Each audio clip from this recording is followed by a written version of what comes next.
If you wanna hear guys talking shit with their friends, come to band practice with the OBGMs.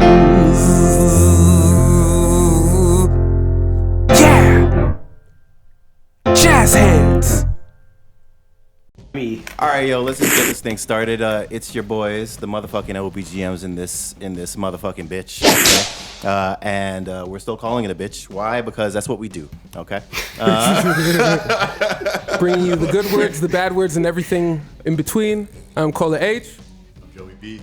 It's your motherfucking boy Denz, okay? It's not a game, it's real life all the time. Mm-hmm. And this is actually our inaugural episode on the Heavy Network. You know what I'm saying? And I'm bummed, I'm hitting that guy with the news. And I didn't want to do any guests at all before we got this guy in the building. Yes. And that's a real fact. It's the motherfucking man. Stefan motherfucking Babcock, okay? What an introduction, holy shit. It's super important because if you add more motherfuckings to things, it obviously makes it more impactful. Yes. Every time it works. I was just confused that you knew my middle name. Motherfucking. You know, it rings out in these streets. It does tend to ring out. I wonder how that works in the airport, you know, when they open up your passport and they're like, motherfucking, huh? Oh, yeah. All right. You, of course, have the accompanying wallet. Of course, you have the wallet that goes alongside. The Pulp Fiction wallet. Yes. Makes sense, man. Honestly, man, I gotta start this off by saying I'm super happy and blessed to ever have been connected with you, sir. I remember the conversation, the first phone conversation, the fateful day. I was walking downtown Toronto. It was slightly sunny. This guy was on a world tour. Which is nothing new. Nothing new. It's nothing new. It's just every day for the past how many years? Ever? 6, 7 years kind of thing. There you Jesus go. Christ. Just touring the world.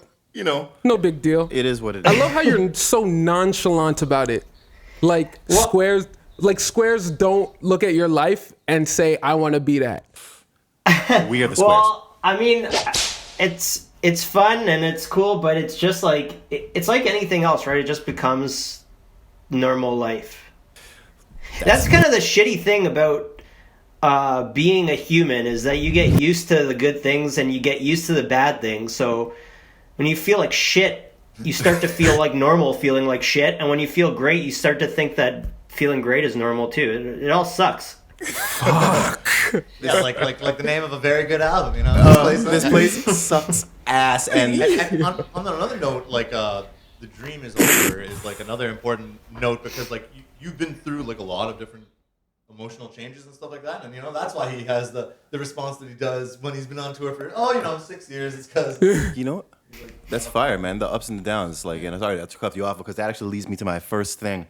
Did you send the doctor a copy of the next album when he said the dream is over? I did, yes. I sent it. I didn't have their address or anything because it's not my doctor. It was somebody at Johns Hopkins. So I wrote their name and I sent it to the Johns Hopkins medical department, and I was just like, I'm gonna keep my fingers crossed that it gets there. I don't know. They never got back to me. Let's just say that. Oh, because that's so sick. I'm on that petty tip, to be honest. Like, poor use of potential. I would send them the Juno nom. Send them the Juno. You know? Granny needs to get it. Word. I hope that's in the plans now. Is this a plan? Is this a plan? Like, Jeez. oh shit. It's one of the days that I felt blessed was the day that I got connected with you guys. So I think it was a great day for everybody. It's like, I've been an admirer of your band for a long time, but I couldn't tell if you guys were like dickheads or not. And now you know for sure. And now you know for sure. Now I know. Yeah, now I know. You guys are all assholes in the best way possible. So, no, that was, yeah, that day was really great. I remember getting off that call with you, Dens, and just feeling like, man, you guys have something special. It's not just like a fluke or whatever. There's something here to sink your teeth into, and fuck, you guys made an awesome album. So proud of that. Like, thank you so much. It's fucking man. huge. Yeah. Thank you so much, and I'll let you know, man. I was wildly afraid of that conversation. Very, very, very, very afraid, because I was like, and I don't know if you even know this, but like, just being from Toronto, like, the band that people look up to is Pup. Period. Like, everybody I know that's in a band, they're looking towards Pup. Since Topanga days. Since Topanga. This is Since Topanga, my G. Topanga. Seriously. Like, and it's real. Like, Yo, that band sucked. I disagree. Disney, take this cease and desist. You fucking no, but like, we all look up to you, because like, we've all kind of just witnessed, like, this is grind. 6 years away from home. I seen the DVP video. Like, I seen the transition from one thing to the other. You know what I'm saying? So like, when you were growing up, were you thinking that the story would go like this for your musical efforts? What did you think was gonna happen? I started playing in bands when I was like maybe 14 or 15. The first band that I played in, the first show that I played, I'd literally been playing guitar for 2 weeks, and I was the lead guitar player in the band. So yeah, that didn't go great, but I've been in a lot of bad bands, and I always wanted to do this. Like, I wanted to do this really badly my whole life, and I remember I made a goal for myself when I was maybe like, I want to say when I was like 17 or 18. I was playing in this really bad ska band, and we opened for, I don't know if you remember them, the and I remember being 17 and being like, if I ever play in a band that does well enough to headline the Opera House, like, that is, all of my dreams have come true, and I could just like die happy. And man, was that misguided. Like, now at the age of 32, I realize that no matter what happens, I will never die happy. Wow. Morbid Dark. stuff. No, but it's honestly, this band has exceeded my expectations, like, by so much. When we started Topanga, the four of us, our goal was just to like play in basements in front of our friends, and like, hopefully we would get to like drive out to Hamilton and play a show in Hamilton one day. You know, that was kind of like where we were sitting. And every day that, you know, something good happens, I'm kind of shocked and a little bit confused, because like,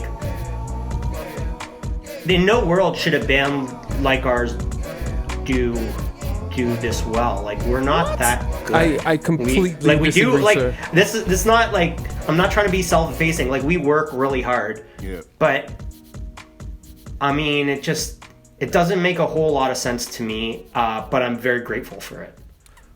Honestly, man, like, I appreciate. I think the thing I appreciate about you most is just how humble you are. We used to be humble at a point in time. Yeah, man. And we took an opposite approach. We're still humble, but we had to take an opposite approach as to like, you want to give us a Grammy? You can give it to me right now, because we deserve. But we haven't done anything. It's interesting, because I want to know, like, do you still at this level deal with any issues of like doubt in your abilities? Yeah. Constantly. Like, I'm sorry, I don't want to interrupt you, Steph, but like, really? Like, I mean, I've been doing music my like literal whole life, and there's not many people more talented than you. Like, I gotta be real. So nice and I'm not saying it to try to suck your dick or nothing. Like, But he will if you need that to happen. Listen, if you need something to happen. Lot of cameras here, Steph. A lot of nice cameras. A lot of evidence here. Yeah. Multiple angles. No, but like, I mean, I really have to interrupt you on that because like we've been doing this for a long time, and it's just like even your humbleness bugs me because it's just like the amount of work that it really takes to do this.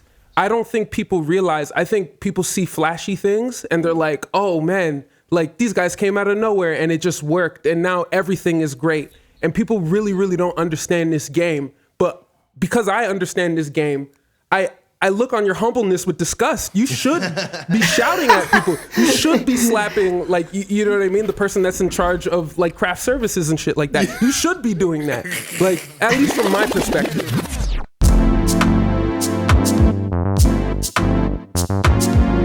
Hey, man. I need some crack. No, you don't. You need to listen to the OBGM's band practice. Your new fix.